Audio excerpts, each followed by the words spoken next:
So Mandy's here. Let's go ahead and get started. Community Economic Development Committee, March 18th, 21. Mandy, you want to call the roll? Yes, Mr. Weddleton. Here. Ms. Kennedy. Here, sorry. Mr. Peterson. Present. Mr. Constant. Mr. Constant excused. He won't be here today. Thanks. Mr. Dunbar. Here. Ms. Zalatel. Here. And for non-committee members, Mr. Rivera. Mr. Perez Verdia. Ms. Allard. Ms. LaFrance. Okay, Chairs, you have a quorum. All right, thank you. So we've got, we're looking at the marijuana, continuing with the marijuana licensing stuff. And I think is Jack Frost here? I don't see him on, but he said he was going to be here. So I'll shoot him an email real quick and see if he's planning on joining. Okay, yeah, just since to get it, he sent, and I'm hunting around for it now and not seeing it, but he had sent some recommendations on a change in the fee and fine structure, and that would, it was a while ago, so it might be good when he's available, just go through that. Mandy, do you have that at your fingertips, or? I don't remember seeing it. I'm searching my email too, but I don't know if I was attached to that email. Okay, yeah, he'd sent it over a month ago, and I've got it, and I'm just having trouble finding where it is. But maybe if you send him an email, ask him to send that again to everyone. So, and then we could go through that. It wasn't too complicated, but I know it was an issue with code enforcement felt that if they had progressively increasing fines, they'd have a little more attention to some of the odor issues and so on. Chris, were you aware of any of that?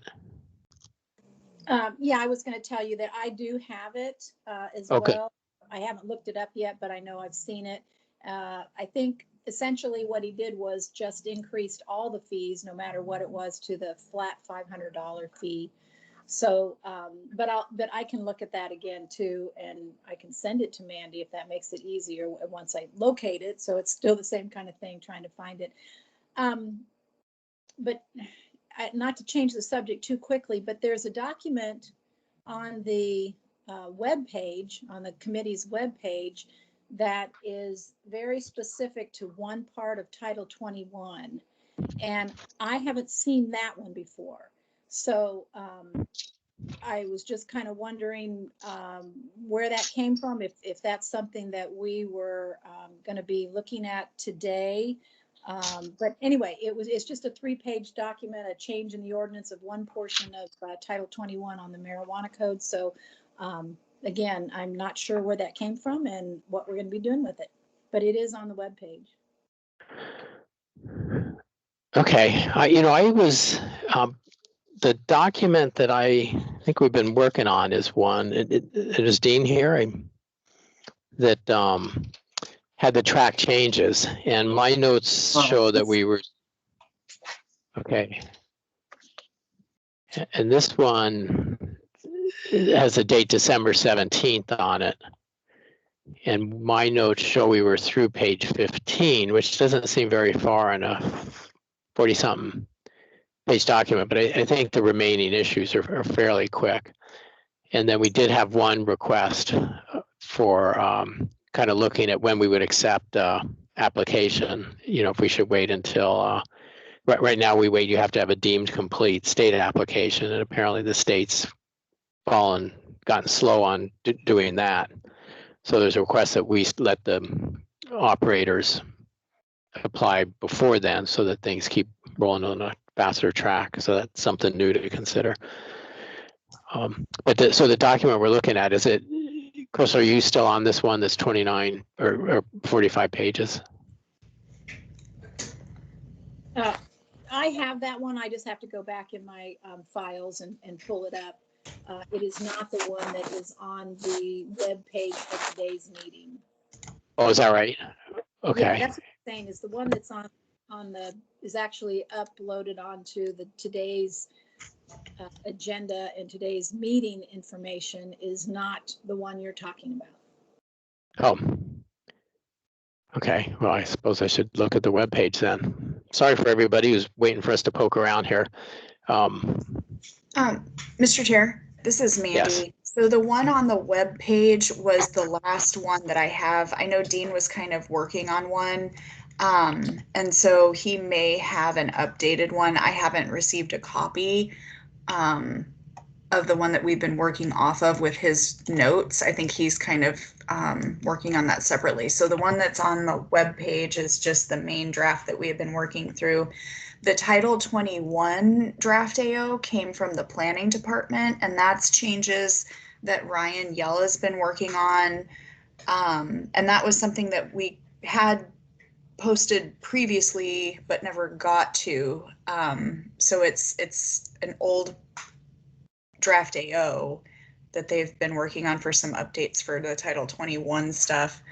And so I put both of them up there. They're both on the agenda as listed, so we can talk about both of them. Okay. And looking on this, the first item on the web page, draft AO MJ licensing version 4 DG, that is the one that's December 17th. It's 45 pages. And that's the licensing. Yes. Okay. And Dean, excuse me, Dean said he's online now too and has a comment. Okay. Dean, go ahead. Thank you, Mr. Chair. Yeah, so the draft that's on the website is the one that's last distributed.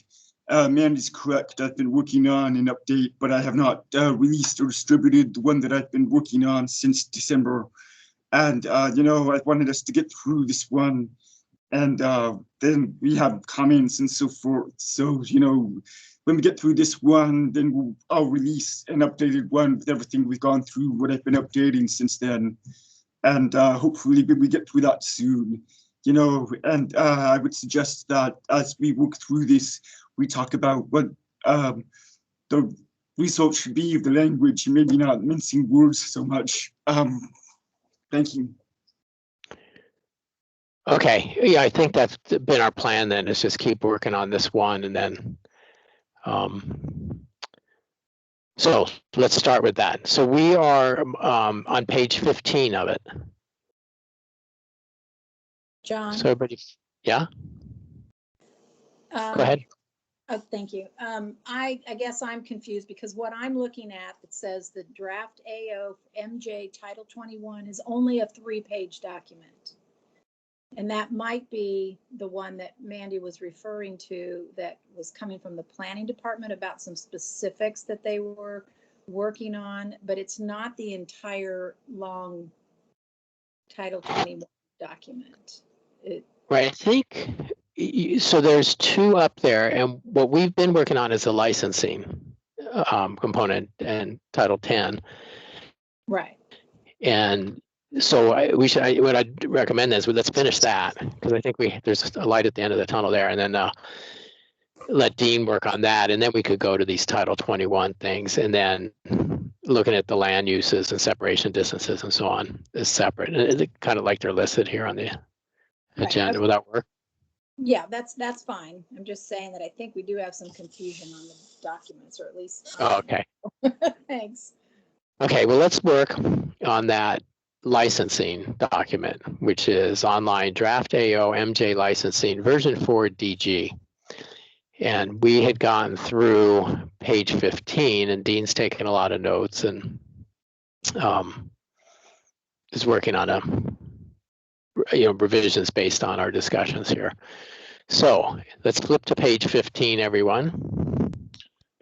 Mr. Chairman, Chris Schutte had his hand raised. Oh, I'm sorry. Chris, I'm watching the chat. for that. So go ahead, Chris. Thank you. Through the chair. Sorry, I wasn't sure which method to get on the speakers list. Yeah. Just to clarify, there are two draft assembly ordinances that have been on the committee's webpage as items on the agenda, I think for at least the past two meetings, if not the past three. The first is the lengthy AO that Dean has opened, is related to the licensing. The second AO that Assemblymember Kennedy was just asking about is also prepared by Dean. It is not from the planning department, and it captures some of the Title 21 changes that the committee discussed. Who knows how long ago now? My sense of time is warped, but it has been many, many months since it was discussed. And so that's what is in the Title 21 ordinance. But just wanted to clarify that both of those are the product of Assembly Council. We, the planning department, did not prepare that one. Oh, okay, good. I appreciate that. Okay, so but we'll be working today on the licensing and get through there. And then we'll see what we can do with the Title 21 stuff. Does that work? Okay, so page 15. Dean, are you, can you put that on the screen for people to follow?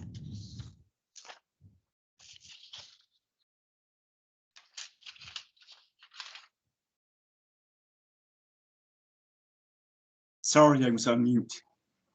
There you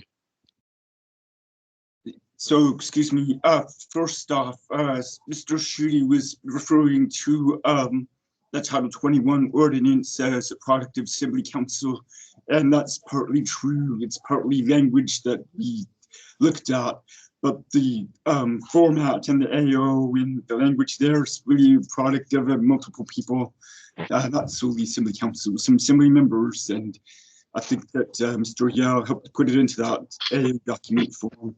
But anyways, I would take the blame and we'll still work on drafting it along with the planning department staff as we go forward, no problem. So yeah, can you all see the AO Title 10 document on your screens now? I've shared it and it shows Article 3, Retail Marijuana Stores, starting at section 108305. Can you all see that? Yes. Okay. So yeah, I actually marked the next page, and I'm using my Word doc for your information. It's from this point forward is identical to the doc on the web page. This is my working doc. It's identical, but some line numbers might be some numbers off from what's on the web page, but otherwise the text is exactly the same. And so we just have some, the first changes, some cross references. We did a little wordsmithing last time here at subsection A, some cross references, just that's what state regulation updates have done. Here we have something also similar to state regulation. I marked where we stopped last time, February 18th. This new subsection C is basically technology and allowing that a lot of marijuana establishment businesses are vertically integrated. So they're a retailer and a cultivator and maybe sometimes also product manufacturer as well. So, and this just sort of acknowledges that's one of the realities of this industry. And the licenses can happen. They just need to apply for each license separately, but they can do them and own them, the three of them together. I think that, and you know, Mandy, I welcome you to help me along. I think this language is identical to what's in state regulation. The state regulation change. Yep, that's correct. Okay. So any comments on that?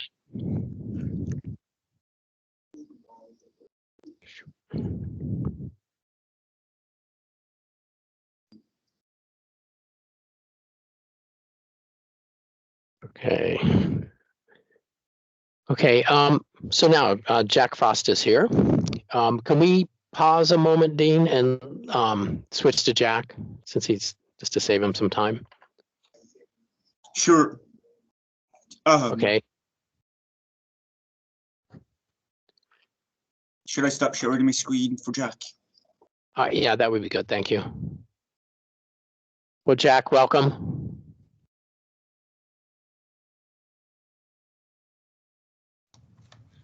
Good morning. Thank you. Sure. So, Jack, you had emailed to me some revised fees, and then we followed up and gone back and forth, and I can't find them now. So, if you could, and I apologize, start from scratch. I just found the email and forwarded them back to Mandy. On the fine schedule for marijuana, what we felt would be appropriate and very useful, and is that in the when we rewrote the towing, restructured the towing operators licenses and fees.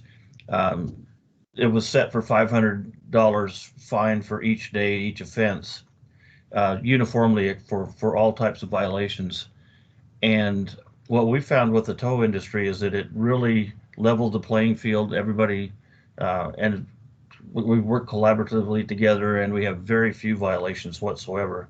And it's straightforward. You don't have to say, is it $100 for this, $25 for that, whatever the amount may be. So our recommendation is that for 1080 fines and the other ones for licensing or violations of the marijuana ordinances, we do the same structure where everything's just $500 per violation, and it makes it uniform and also provides, for instance, where $100 fine maybe just the cost of doing business, $500 fine, you don't want to do that at all. So maybe it's just a little bit of added incentive or disincentive for violating. So that was our recommendation if there to be any changes. Okay, so I got your email. Thanks. So, and just to read it clearly, you have like on the first one, license required, location other than designated, it says 75/500. So the 75 is the current, and you would replace it with 500? Yeah, correct. Yes. Okay, so this is pretty substantial. I mean, the industry will probably have comments on this. How did it go when you switched? Because this is a big jump from the current.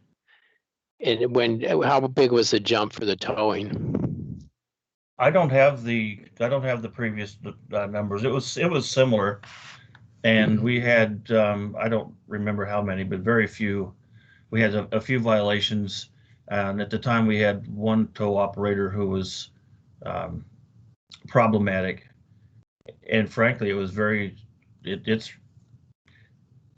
the problems we did have leveled out almost immediately when we made the change. So. Okay. I have to give credit to the rewrite that the assembly and the clerk's office and everyone else involved did for the actual verbiage of the regulations is what really made the change. But then the added the disincentive with fines really helped solidify that. So it was an excellent effort all the way around.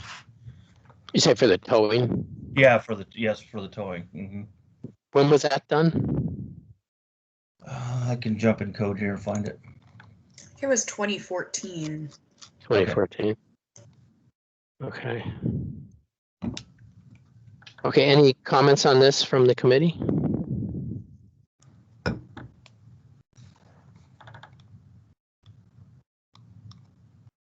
Yeah, I don't see anything in the chat here. So it's 500 a day. We've had a couple operators and they had ongoing odor issues. That's been the main thing we've run into. So how fast would I mean, this could be dramatically more, you know, if you went and 3 days in a row, they had a problem, it's $1,500. A lot of them seems like they got on it. They got an engineer in there, they figured out how to do it, but they could be, you know, that could take a month, presumably, or more to get the equipment in there and make those changes. How would that be handled?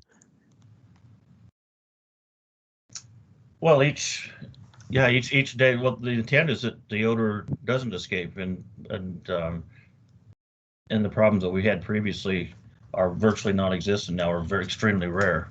So, but yeah, I think the question is, could they be fined that much every day? They could, sure, but hopefully that they would respond and make the odor so that the odor is not escaping from their business. Okay. Our goal is to never have to write a citation or request fines at all. And so the intent of the regulations are that they follow them and that the public's not adversely impacted. And we're overall, the industry overall is doing extremely well. But just when we do need to do it, then we need to be able to make the changes and have them understand the importance of making the changes immediately. Okay. Meg, go ahead. So my preference would be to look at these, the issue Mr. Weddleton raised, I think, is a good one. And I appreciate Mr. Frost's perspective that we don't have any, but quite honestly, equipment fails, things happen where there could be an odor violation. It may take a minute or longer because it's Alaska to get a part. So I guess I would rather see where there might be a per instance with a time to rectify on some of these before it would ramp up an additional amount. I understand the ease of administration of this, but it doesn't seem to be terribly responsive to certain violations. So I guess I would prefer a much more responsive fine structure. Some of these, of course, you do something that obviously violates the code, and it could be, but even then, I guess I would want to go through and look at each one, like, how long does it take to rectify the situation? Are there instances where it's just not possible to do it in a day? Because I think a per day fine presumes you can stop it immediately and rectify it that day. So those are just my initial thoughts. All right, thanks. Pete? Thank you, Mr. Chairman. And I was wondering if we have anyone from industry on the call. Is Jana Weltzine available? Could she give us a comment on this proposal?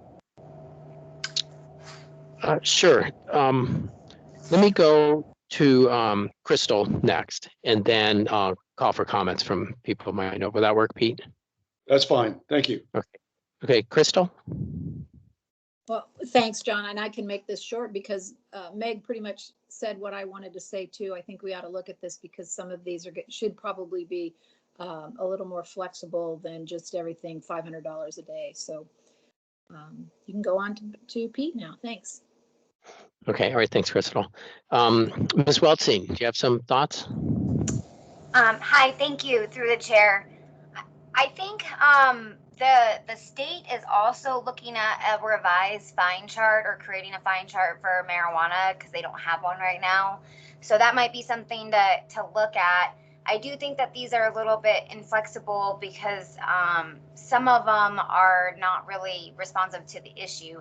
I mean, it would be nice if there was an odor control issue, if the fines could be offset by the improvements to the HVAC system that would remedy the smell. And Jack's been really good about, kind of working with licensees and working with the engineers to kind of craft the problem. And I'm sure he can tell you, and a lot of engineers can tell you, it costs a lot of money to kind of fix those problems. And we've had facilities that have had a really hard time fixing the problem, like Alaska Sense and some other ones that really had to invest a lot of money to get rid of the smell. And it's because of the building structure and how their HVAC system was, and they had to redesign things.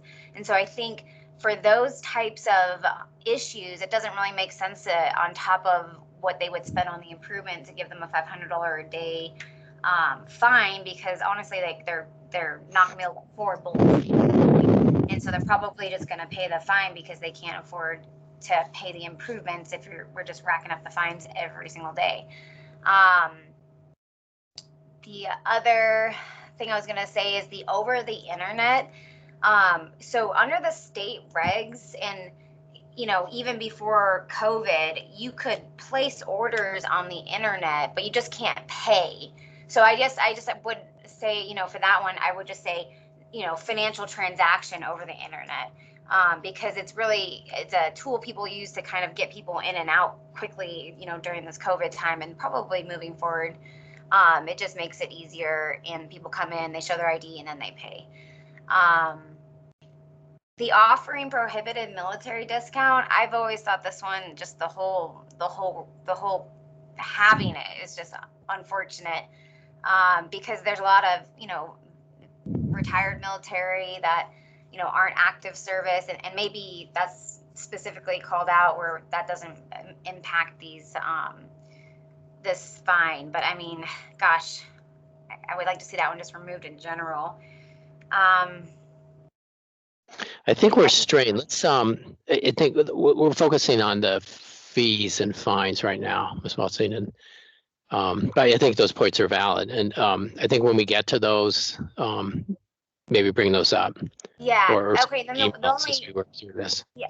Okay. And then the only other thing I would say is on, you know, the 500-day per product, if it's not labeled or packaged as required, that would be beyond excessive, you know, because they come out in batches. So I think that would have to be changed. I just think $500 a day is just really, really excessive for a lot of these. Not ones like kids under 21. I mean, that should just be a bigger fine in general. But some of these other ones are kind of tough, and it's per day, which means, you know, failure to report an ownership change per day, $5.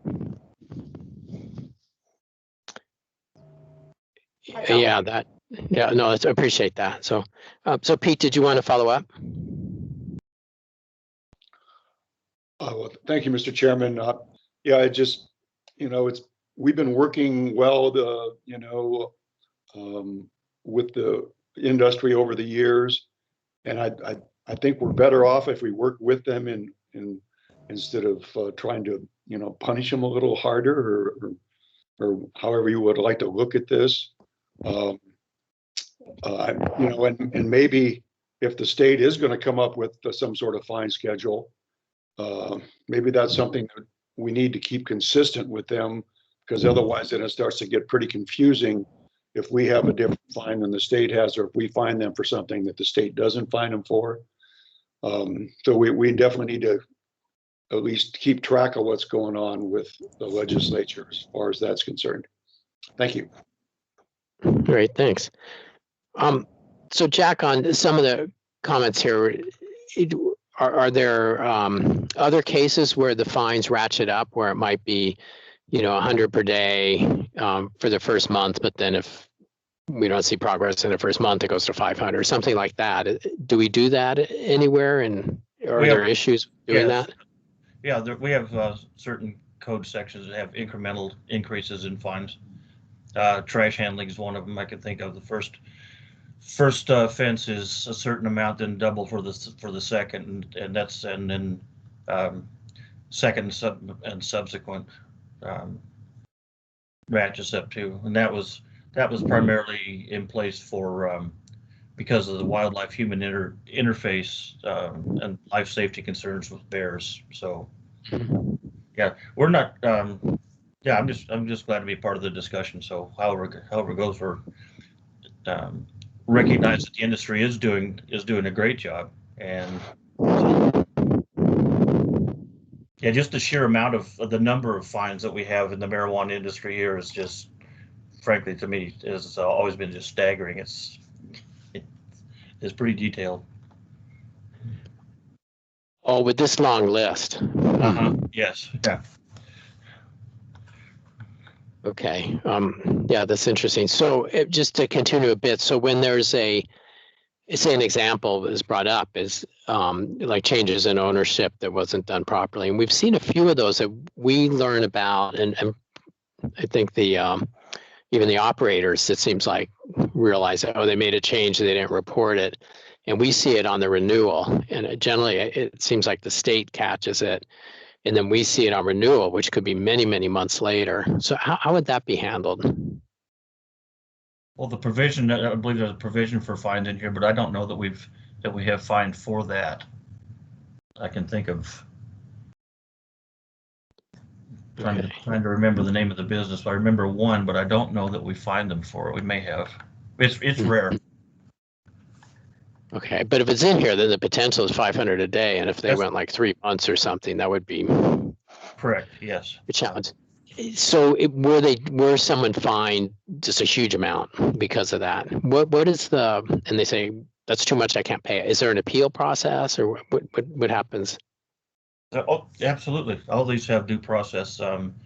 This goes under Title 14 and be heard before the Administrative Hearing Office, and then whatever the outcome on that be, whether then that's always appealable to Superior Court. Okay. Okay. Any code enforcement effort, the fines are not. We're trying to obtain compliance with the codes and regulations that the Assembly and the public have approved.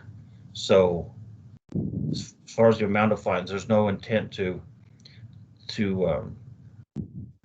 increase the fines just to be onerous. It's just to try to emphasize the importance of compliance and get the whatever the code violation is back into compliance as soon as possible. Yeah. Well, I sense that's the case now under your leadership, but you may not always be there. So we have to do this in a way thinking, someone who comes in and says, this is the rule, we're following it, and where does that land? So that's, okay, so let me, thanks, Jack, don't go away. Dean, go ahead.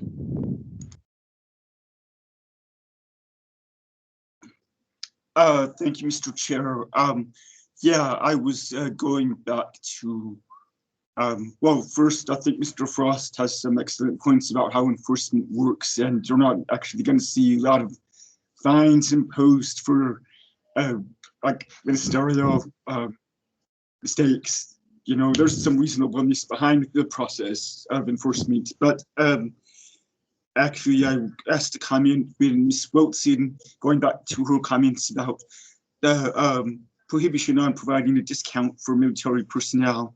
And I just wanted some clarification, I guess, because looking at the code section, it's section 108311, and it's not in the draft ordinance we prepared because we weren't making any changes to this.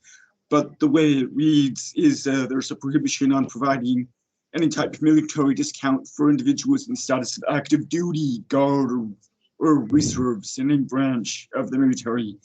And it specifically says this prohibition does not extend to offering discounts to veterans no longer in active duty, guard, or reserve.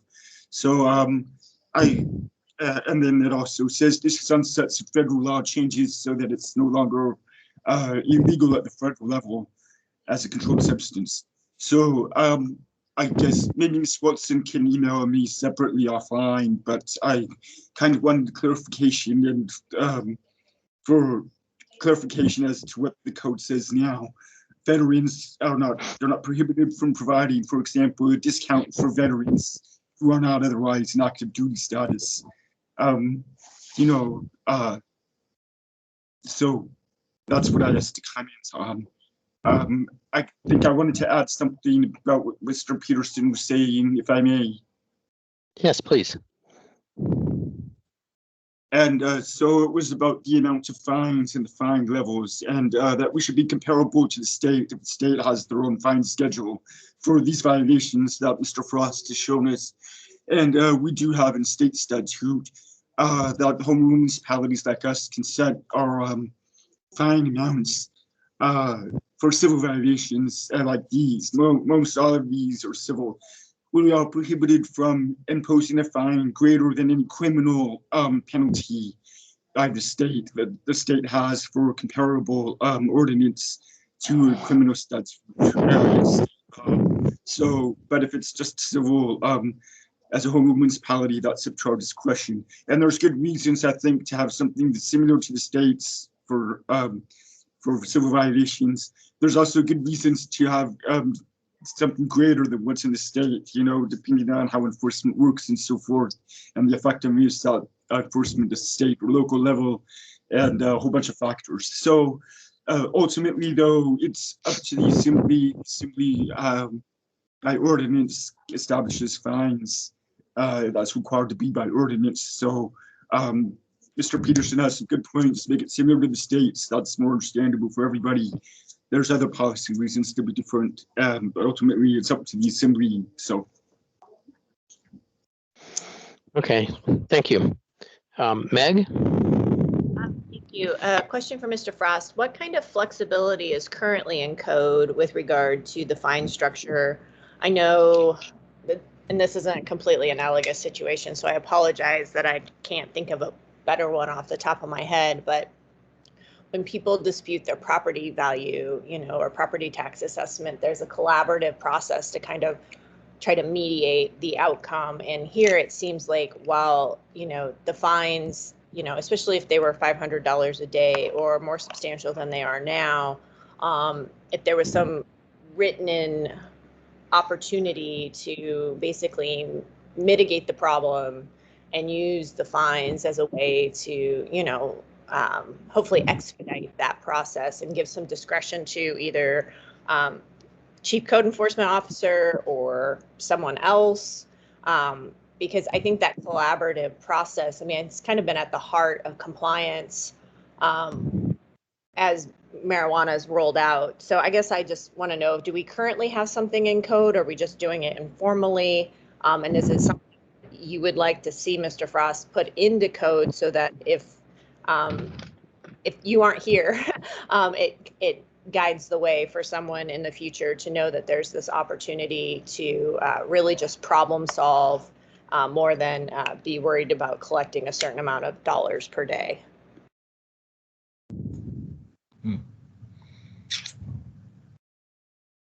Well, yeah, our current process, in fact, our mantra is inform, educate, enforce. So we always have a collaborative effort. So as you know, the assembly passes the codes and the requirements and establishes the fines. So the hope is that we never have to get to that. So our first attempt is compliance, unless it's an extremely egregious situation. Since we're in the marijuana industry, equipment failure, that sort of thing. We will always work with the business to try and gain rapid compliance. But also the intent of the ordinance for, let's say, for odor, if an equipment failure, the intent is that the public not be negatively impacted by it. So the business would have to be responsible also and show good faith effort, meaning actually trying to resolve the problem, not just keep operating as normal. So the fines at that point become essentially a tool to say, hey, this is important. The assembly's determined it's important, and you need to move forward. But if they're working with us, we're not we don't just automatically just start finding someone unless they're repeat offenders. They inform, educate, and then enforce. You can burn through inform and educate on the first hello if they don't. First time you have a conversation with them, if they've just told you, hey, municipality, your regulations don't matter to us, we're going to keep doing it. So that's the tool that we use for that.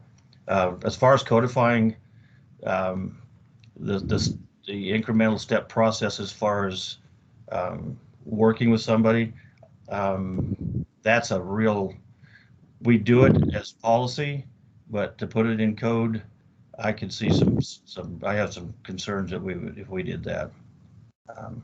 And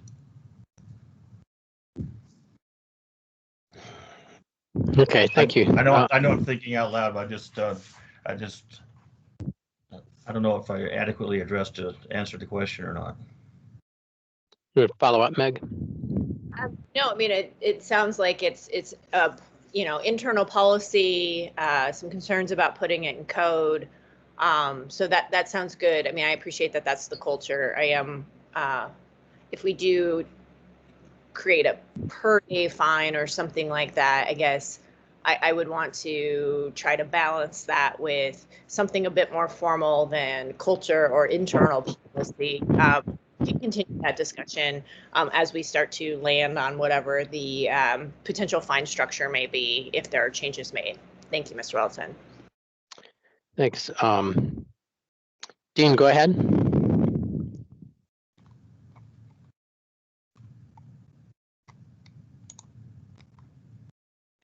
Oh, for me, yes. I want to make sure you all can hear me okay. Yes, sound very clear.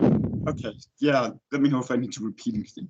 I know I agree with how Mr. Frost described how they operate, and I just wanted to bolster that by saying this is all already in code, and I'm going to share my screen real quick because I think it's important that we all understand this stuff. So here in our current code, and this isn't really in our ordinance for updates, actually a little language, but not the stuff I'm going to talk about. We have our code enforcement authority inspect and investigate. And, as a result of those, issue a report or notice. And in section 1080, 805, we have these multiple tools that code enforcement can use. And they're just like Mr. Frost described. But I really wanted to point out that all of these enforcement mechanisms are discretionary. So, you look at how severe it is, how egregious, how cooperative or uncooperative, what good faith is there. So you may issue an inspection report to get things started, an advisory report or notice of violation. And, an inspection report just documents what's done. An advisory notice, maybe telling them, hey, there's something here, there's odor or some defect noted. It could result in a violation, sort of like an intermediate level here. And from an advisory notice, it's not a basis for administrative action. So, an advisory notice doesn't result in fines. You got to do a notice of violation and then go further. So the notice of violation is also discretionary here. And that's only if you had an inspection report or other credible information. So, I think there's a ratcheted level here identified in code. And I would note that I think this, and Mr. Frost can correct me, is very similar to what's in Title 21 in our land use enforcement context. And the goal isn't, you forgot to do your transfer of ownership properly, since last 2 months ago. Here's your something $1,000 fine. That's not really the whole intent here. And I think that that's kind of clear in how you have this structured in this part of code.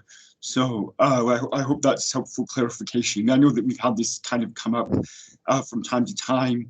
And, section 1080, 805 kind of lays it out neatly, in my opinion. And then we have our highly trained enforcement officers and the objectives they have, like described. So I think that that's kind of the concerns that have been expressed about over enforcement or I don't know if that's a word, but you know what I'm saying. Oh, that's very helpful. Thanks, Dean. Okay, any comments from the committee on Dean's points? So from the committee, how would you like to go ahead on this? I mean, we're going through this document recommending changes. And of course, as it goes through as a new AO, we can make amendments to that. Would you recommend going ahead with the Jack's proposal here for the AO?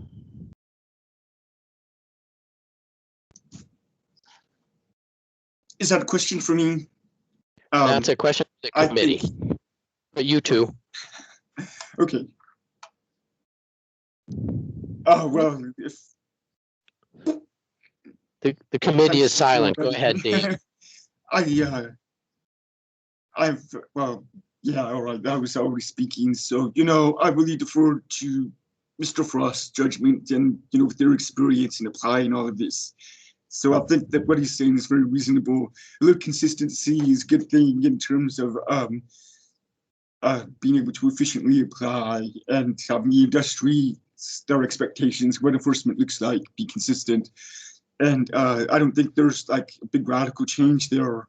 I haven't dug into it or carefully, but as he described, I think it's similar to what we see in other contexts, like the tow operators, fine structures and fees. Okay, thank you. Crystal? Thanks, John. I guess I would kind of rather have a better conversation, a longer conversation about which components of the fee structure we really should be looking at in terms of not necessarily having flexibility, but having smaller amounts of a fine per day. I mean, some things are going to be a one-time occurrence, and those should probably get the easy $500 fine. But I still have the same concerns about per day, and I think it does need, if we're going to have something in code where people can just pick it up and look at it, it needs to be defined enough that somebody doesn't need someone else to interpret it for them. And so I guess I'd rather spend a little more time on this and maybe go over things one by one and pick out the things that really should be the lower fines per day than the 500. And I don't know exactly what number that is. I don't know if it's $100 per day or $300 per day or $200 per day. But anyway, I just think we owe a little more time to this particular question, and then maybe come up with something that that just is more responsive and could go in code, and then it's very self-explanatory for anybody that looks at it and doesn't rely on any kind of interpretation or flexibility within enforcement. Anyway, just for purposes of making it clear and making it consistent, I think we should probably spend a little more time on this. Thanks. Okay, so do you want to do that today, or are you thinking absorb this email and then come back in the next meeting? I prefer to come back to it. I think now that we're really looking at it and thinking about it, I'd like to mull some things over first. And anyway, and ask the questions about whether or not that's reasonable to have something to be just $100 a day fine, or if it absolutely should be a $500 a day fine. So I think if we could go over these things one by one and have the time to look at it first, we'd probably be better served. So I'd say let us kind of, like you said, absorb this for this next couple of weeks and put it on the agenda next meeting. Thanks. Okay, good, thanks. Meg? Thank you. I have similar comments to Crystal, but I actually would like to take the intervening time between this meeting and the next meeting to get kind of violation-specific feedback from industry or anyone else who wants to provide it to us in writing, if that's possible, both as to kind of what seems like a reasonable fine, what's, I appreciate the simplicity of a per day fine, but I want it to be more responsible. But I do want to hear from industry and others, particularly as to what that right balance might be. And if we've got some time to do that, I think we should do it before a final draft of the AO, so that we can hopefully find that right balance in the drafting period and not via amendment later or something else. Thanks. Okay, how would you do that outreach? What would you recommend? Well, I would ask if Ms. Wiltseen would be willing to help us outreach to the industry, or if even CDC, or sorry, the Community Economic Development has a way to help us outreach to industry. I want to go beyond just council to kind of on the ground folks who are doing these operations, and then. As to the broader public, I think that's a little bit tougher, but we do have the mechanism of community councils, particularly the number of marijuana operations, which a lot of those are in Midtown. So, members could possibly help solicit that feedback as well. Those are just a couple of thoughts off the top of my head. I'm sure others might have better ideas. Sure, okay. And a note in the chat from Ms. Weltzine says, contact Alaska Marijuana Industry Association to get some word out. And that seems like a good route. And she has volunteered to help. Jack, you got comments? Yes, all code enforcement violations in code are per day. This isn't anything new. It's each violation per day on all the codes. So this is not new for this industry. And the other comment I would like to offer is whatever fines that are eventually agreed on, just be cognizant that it's important that it's just not a cost of doing business for certain type of violations, so that we don't have the ability to easily or reasonably reach compliance. So that's okay. Yeah, appreciate that. Okay, Crystal, go ahead. Thanks. Yeah, since Jack brought that up, actually, then I have a question for clarification. In terms of violations per day, let me pick on one specifically, the idea of selling to someone under 21. If in the morning a retail establishment sold to somebody that was under 21, and then a few hours later you found out that they had done it again, they would only get charged because the violation says to a person under 21. So I guess that led me to believe that somebody could be fined several times, even within a day. But if somebody did it multiple times in a day, they would still only be charged at a day rate. Thanks.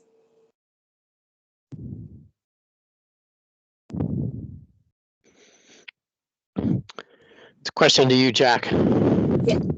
right. Yes, I was trying thanks. to find the actual code section. Sorry. No, and if it was, it should be for each time. If it happened 3 times a day, it should be 3, 1 for each violation. So that could just be a drafting error on my part.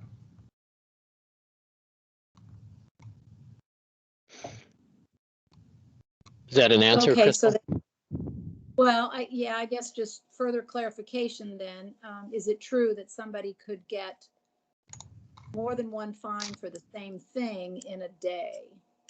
And then therefore it would be more than $500 a day. It could be, if they sold to 3 different people under 21 in a day, that would be $1,500 for that day. Is that, am I catching this correctly? Thanks. That would be my intent if we were redrafting. That would be mine. Absolutely, I think that was the. Is that the intent of the assembly? I would ask also, because to me it's 3 separate violations. If you have 3 different individuals, you don't just get a. So that goes back to the cost of doing business. So one person is 18 years old, purchases in the morning, and so now the door's wide open and all day long you just parade folks through there and sell to underage people. That's just not, I don't believe that's the intent. So I would say my idea would be, yes, if you have 3 different violators, underage violators in a day, then that's 3 separate fines. Okay, great. Yeah, and that would be my understanding too. And I think that would be a good way to look at that. So I guess what I'm saying is then not necessarily would it be a per day fee. Some violations are actually per incident. Right, I agree, and Okay. I apologize for not cleaning that up, and I'll be happy to work on that. Okay, great, thanks. Well, looking at it, I mean, some say per day and others just have a simple dollar amount. So I suppose by implication, that would be per instance. Is that typical, Jack? Yes, it is. Yeah. Okay. It can be cleaner. I should have done more due diligence, and sorry about that. It's clear once we know. So, thanks. Pete? It's clear now. Thank you, Mr. Chairman. Yeah, and I was thinking that per incident was what the intent was. I remember when we had the marijuana committee started here about 7 years ago, or 6 or whatever it was, we were establishing this, and when we were talking about fines, it was mentioned that similar to what was just discussed, that someone could do this more than once in a day and it would be a per incident fine. Thank you. Okay, all right, thanks, Pete. Okay, so well, let's move on from this. We still have time. We can go through that other document and go ahead and we'll put I think the fees and fines as a separate item on a future agenda. And then, you know, for the committee, maybe go ahead and Crystal and I could send this out to the marijuana industry and see what some of their feedback would be and work with Ms. Weltstein or others on that. Does that work?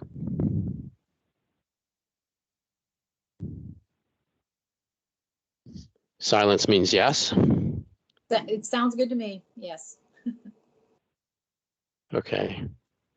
Do we, so if we, a couple weeks, is 2 weeks enough? I guess we'll find out. I got a thumbs up from Meg. Okay. So we'll do that. Keep me on that, Mandy, so we make sure that happens.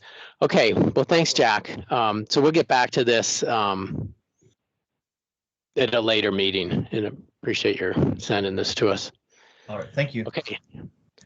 So let's go back to the document with Dean. Dean, do you want to continue walking us through?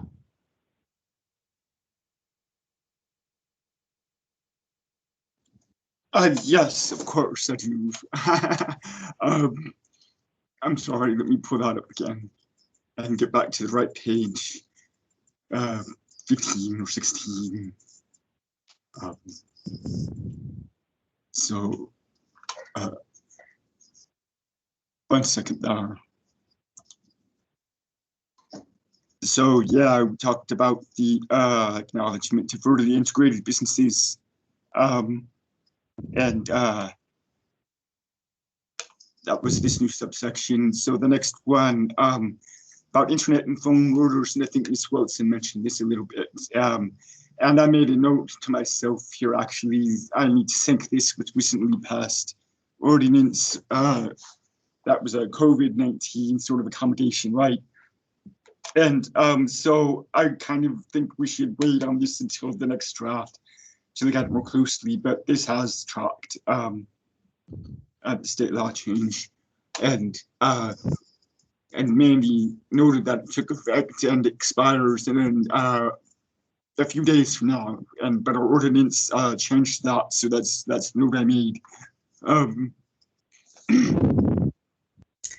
Through the chair, this is Mandy. I don't know if you Mandy. can see Mandy's note. It says.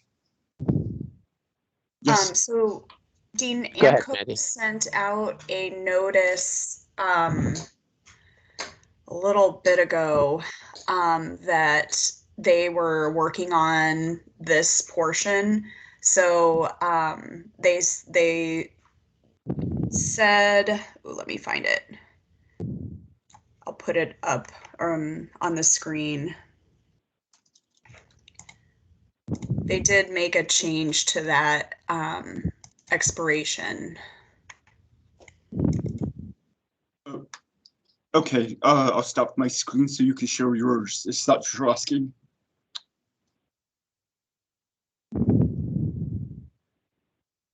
Yes.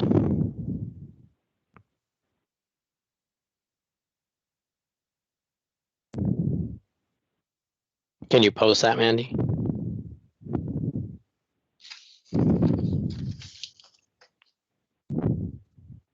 I am looking for it. Okay.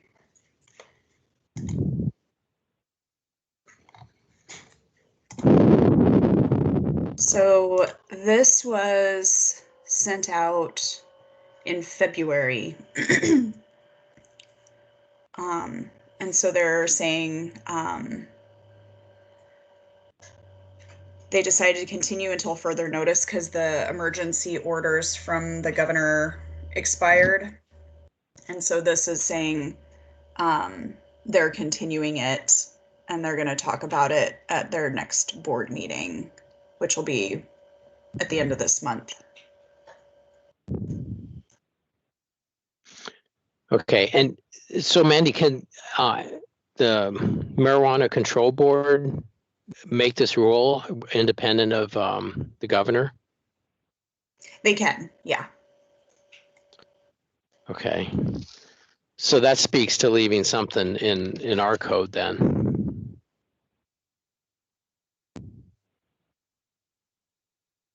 Is that correct, Dean?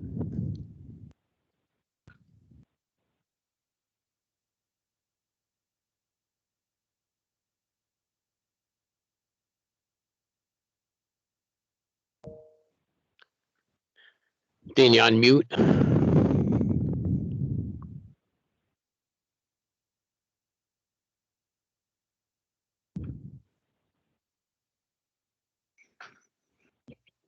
Did we lose Dean? Sorry. Okay. No, I'm still here. Okay. But I missed the question to me. I was looking away for a moment.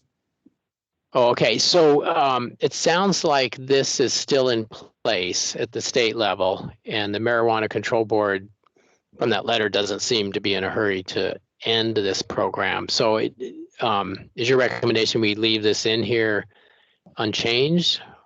Can we deal with Ms. Weltzing's point that perhaps payments well, like I was trying to describe at the beginning, we recently passed an ordinance. The Assembly passed an ordinance a couple meetings ago that affects this, I believe, Okay. and we will. I made a note to sync this with that recent ordinance. I'm sorry, I'm not remembering the number. AO 2021 29 or something, or 30, and with this AMCO change. That ordinance synced with this AMCO notice, and we will sync this. So I kind of was recommended to skip over our review of this section right now. Okay. Okay, that makes perfect sense. Thanks. Okay, so carry us on, Dean.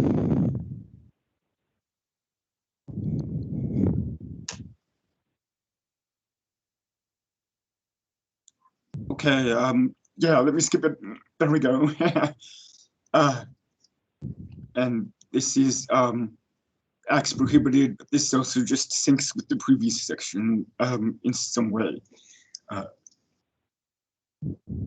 And then our next section is regulation change.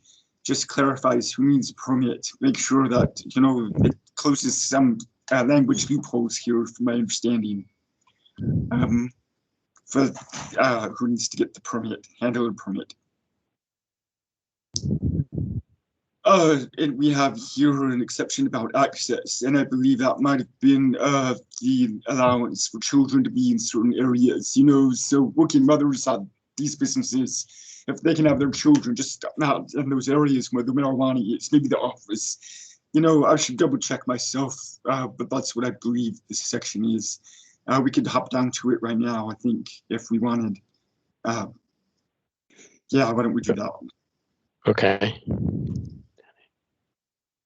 So section 12, breastfeeding in certain areas, right? And excluding restricted access, on-site consumption, and so forth. So, you know, they can be on the premises, but just not in restricted access, right? Where you need ID over 21 and so forth. So they can be in the back office.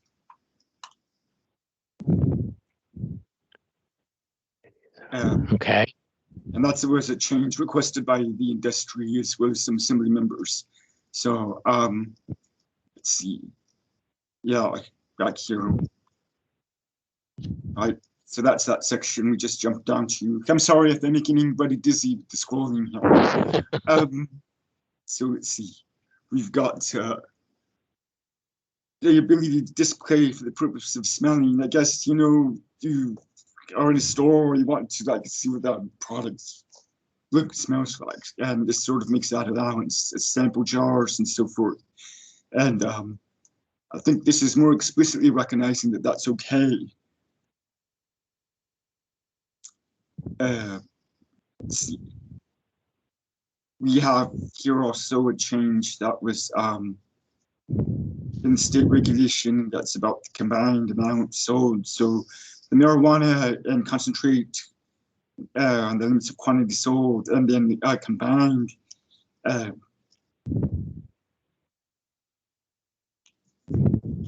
It was some clarification on that combined limitation. Hold off on that for a section, moment. Sure. So we're looking. Please. Sorry, I have a note on that one, I think. So let me, sorry. Page numbers don't perfectly line up. So 48. So that, okay, 1080 limit on quantity. So number 3 changes more than 5,600 milligrams of THC and combined sales of marijuana and marijuana products.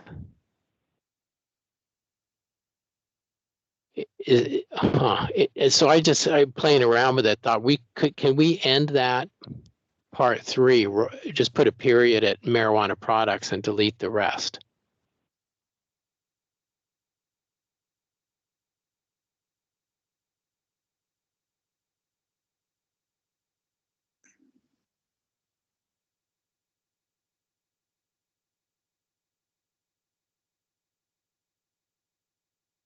Is that what you mean, highlighted part? More than 57 million THC in combined sales of marijuana. Yes, because I think the rest is just redundant. It gets convoluted, but says the same thing.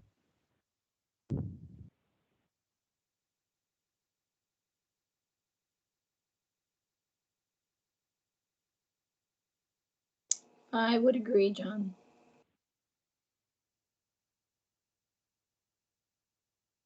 Yeah, I think so too. Me too. So I will look at that carefully, but I think this is a good change. Okay, thanks. Okay, okay, continue, Dean.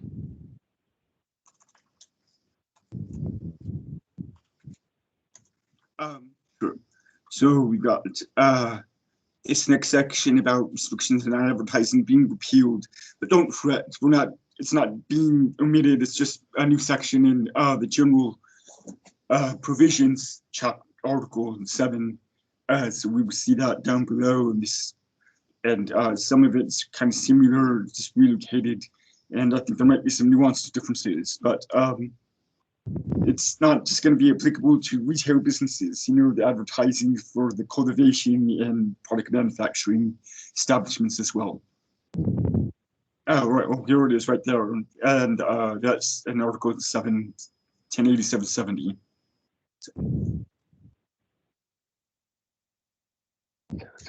Okay, so the product testing program in favor of samples, we had a note to make sure we check with the Anchorage Health Department if we need to change. Excuse me, my breakfast is coming up. You okay? Yeah, we just had a note here to have the Anchorage Health Department advise if anything here in these levels of pesticide concentrations need to be adjusted. Okay, did Mandy? I don't know. I have not heard Mandy. Perhaps. I have not reached out to them yet. If you'd like, I can send an email and see if they would be able to join for our next meeting and go over that, or if they just want to send a email. If there's any changes, I can send that out. Yeah, why don't you ask if they want any changes to that section? If they say no, it's good, then no reason for them to come to a meeting, I suppose. I mean, I don't know that anyone. I can't read those chemical names and know what they are. I have to trust it to them. But yeah, if you could send it out to the department, and then just add that, and maybe even like we will go with the fees and fines as a separate item to look at on the agenda.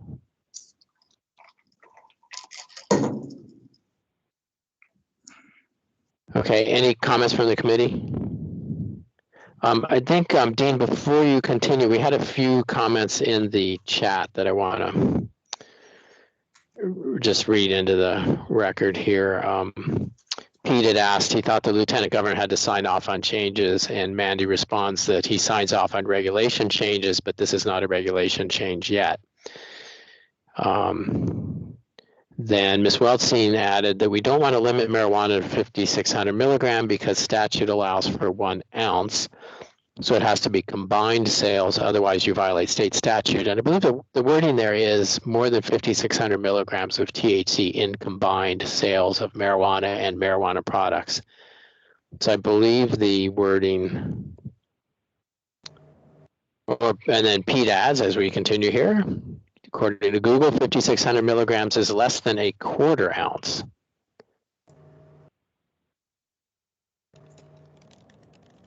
Then Ms. Weltzine responds, 20% THC in an ounce is 5,600 milligrams. We're getting into some science here. Dean, what do you know?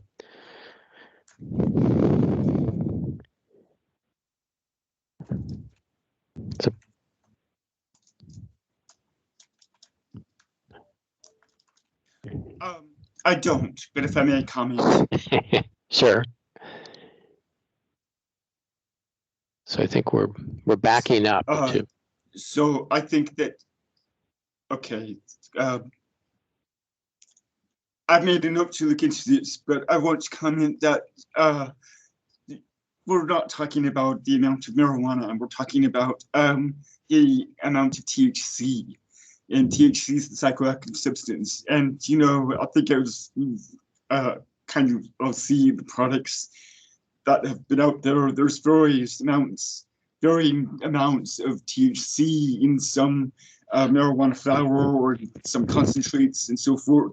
So I don't think saying the amount in an ounce of marijuana is the right thing to say. This is the total amount of THC, and 1 ounce of one product might have a different amount in milligrams of THC compared to another ounce, same weight, of a different product.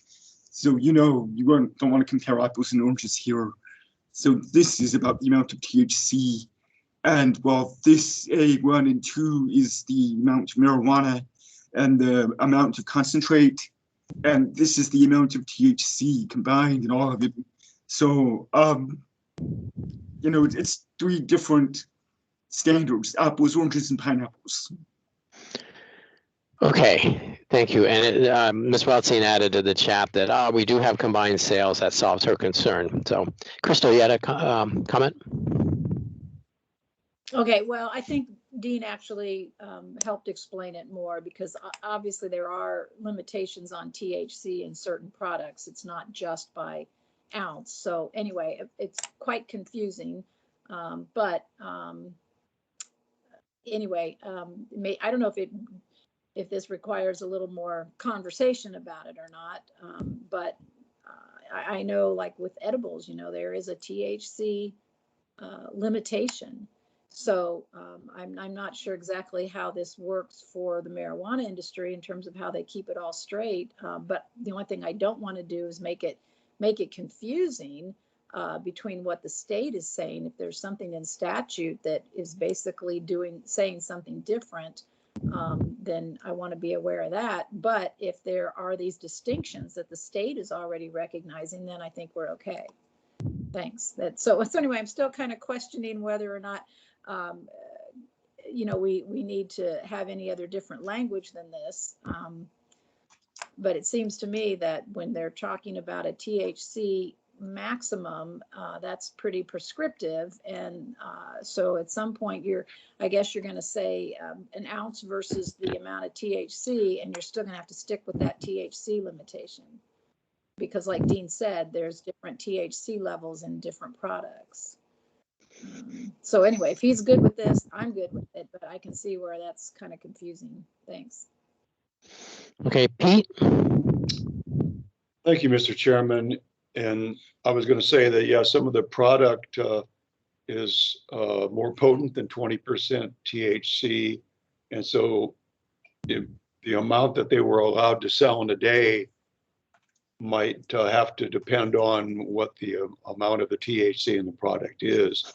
So some flavors or varieties that are less than 20% or are exactly 20%, they'd still be allowed to sell an ounce.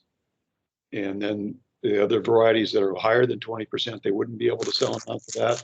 That's starting to get pretty complicated. But I don't know. If the state does pass the 5,600 milligram limit, and then it would get even more complicated if we don't follow along and change our code to that as well. So anyway, just wanted to throw that out there. Thanks. Okay, great. Thanks, Pete. Okay, we got some time here. Good. Dean, you want to continue? I think we were past the list of chemicals. Sure. Oh, I'm sorry. Should we go over each chemical? No, let's not do that. We'll send that to the health department Yes, for their rhetorical advice. question. So, yeah. Oh, I'm sorry. There's more. All right. We're moving on to Article 4, cultivation facilities, right? And Yes. We have some clarification on when initial operations can begin, you know, via the inspection process. So letting them ramp up when things are ready, I guess, is the general intent here. And again, this, I believe, just follows state regulation changes after identifying issues within the industry. Okay. I don't know really much more about this. Any thoughts on that from the committee?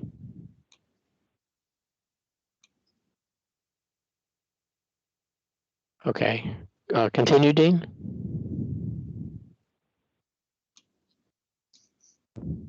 And this one's meant about introducing a new strain very similarly.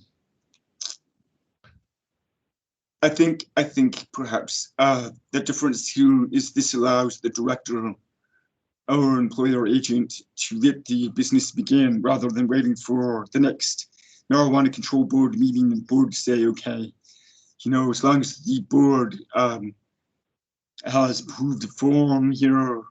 So the board's established and approved a process, but then the director can approve introducing the new strain or their employee and stuff of a board to allow them to begin operations. So, you know, save them weeks or a month or two before the next board meeting. Yeah. I believe that's the intent here. Okay, you know, so so our next just section. a moment on Mandy or if Jack is still here. I mean, what does this do from our side? You know, we start processing the license when we get it deemed complete. So presumably that would be done before any of this growing would happen. But we've got health department inspections and so on. Would they start before they can do these initial steps, or do we wait until marijuana control board approves them and then inspect? What's the process there? I guess Mandy first, and if Jack is here, what do you do? So typically we would get information like this from AMCO. They would put in their application for the change. And then we would get that from AMCO. Our application doesn't ask for the specifics of like these kinds of changes. We kind of get that from AMCO as part of the request information to go along with our application. So this would be something we wouldn't get until AMCO had already like received it. And that doesn't mean that it's gone before the board for approval yet. Once we get those, we get them as soon as the staff deems it a complete application. So we typically get them before the board sees them and approves them. Okay, you mean for the change that's proposed here? Right, yeah. So, okay, so this would say they can start growing. It says that they can begin initial operations at the time of preliminary inspection by an employee or agent of the board. Would we want, so that's kind of the AMCO viewpoint. So I think in this wording here, we might want to specify, I mean, maybe it's already defined, but the board, we know that's AMCO. Or should we say, put something in the health department inspection?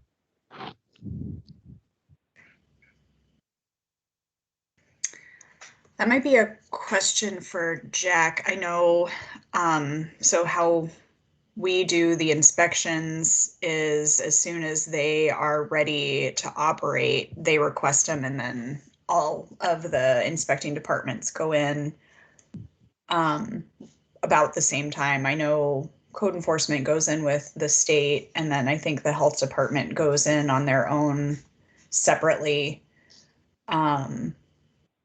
So I'm not sure about like an initial operation and the preliminary inspection. I don't know what the difference would be for that. Okay, so Dean, we have in this new wording several places where it says the board. Is that proper to have in our code?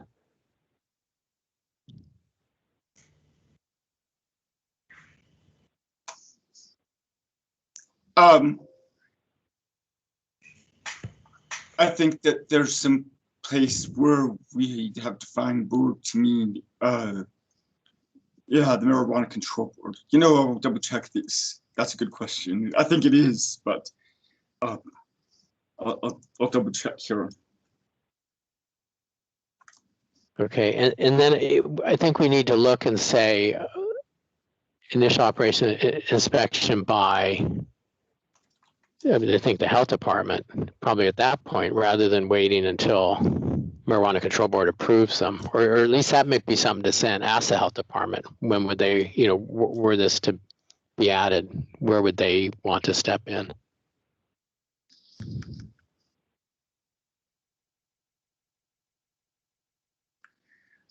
I think that for this initial operations, that makes sense, and including one of the municipality.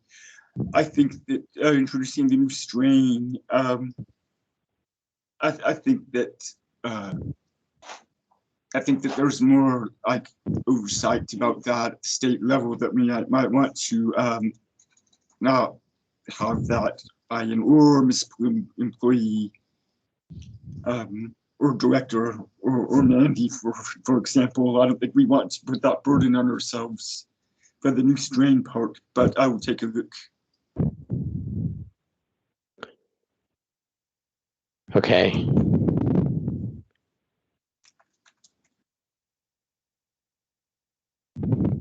Okay, so Mandy, can you send this proposed new section to the health department along with the list of chemicals, and just ask them where they would be comfortable fitting into this new routine? Health department doesn't go in and look at the cultivation facilities. They only look at retail and the manufacturing places with kitchens. Okay. And then this, I think, would probably be more along the lines for code enforcement to like. Okay. Okay. So we'll send that to Jack then.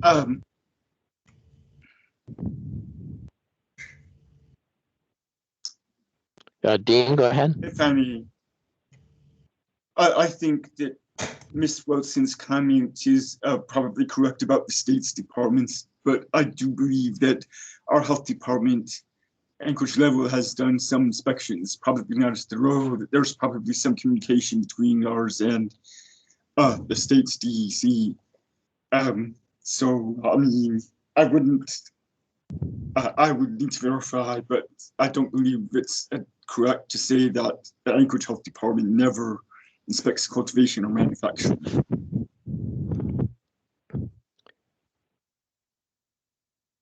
Okay. We have had Jeff Hickman here talking about some of these in the past. Okay, so we can send it to health department. If they say we don't do that, then that's fine, but I think we should at least fish for their comments on this. And then also to Jack. Okay. Good. Okay, Dean, go ahead. Well, actually, we just have a few more minutes. I might have to, so where are we on closing here? How are we, do we have a clean place to? Okay, so that is 1080-405, page 26.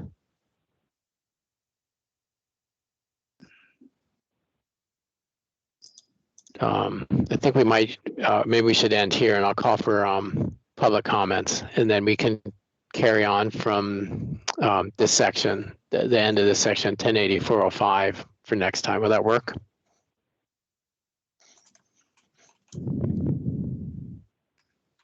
Silence means yes, everyone. Sounds good. That's correct. Okay, all right.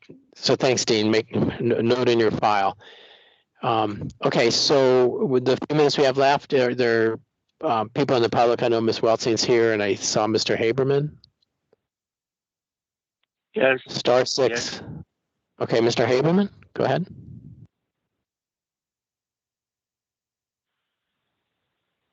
Can you hear me? Yes, go ahead. Okay. My name is Eugene Carl Haberman. I'll be very, very brief.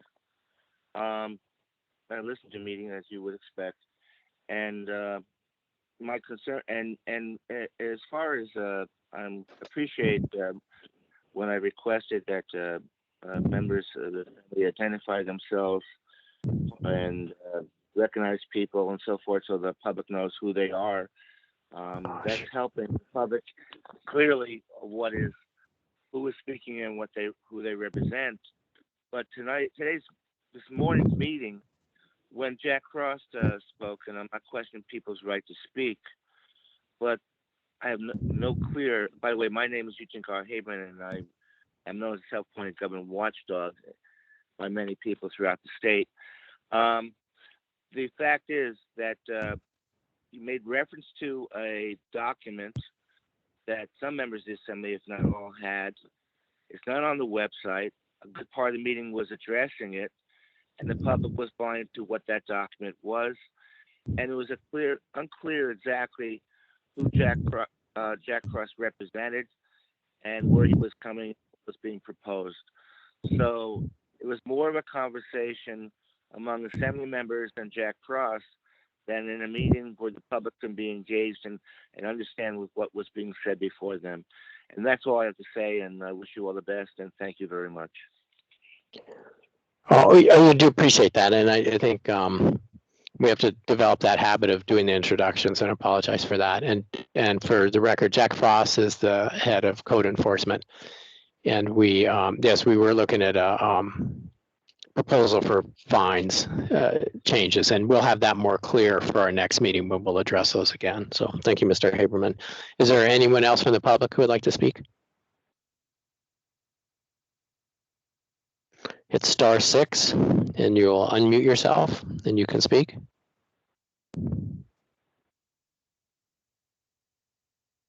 Okay, hearing no one, should we adjourn? Move to adjourn. Move to adjourn. All right, thanks everyone. See you at the next one.